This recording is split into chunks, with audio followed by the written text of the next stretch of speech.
The name of this workshop is Pelagix Surfing.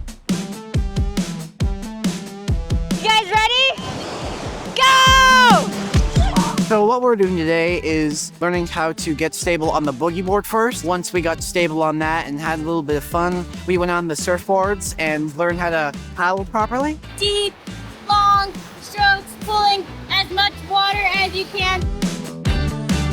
The life skill in this workshop is goal setting and reflection. Go ahead and write something that you feel proud of yourself for today or had fun doing today. I hope to accomplish by the end of this workshop a mindset of if you can put your mind to it, you can do it. And knowing that the thing I wanted to do since I went to Hawaii for the first time, I can officially do it. At the end of this workshop, I hope to be just a better surfer overall and be able to go out there by myself and have some fun.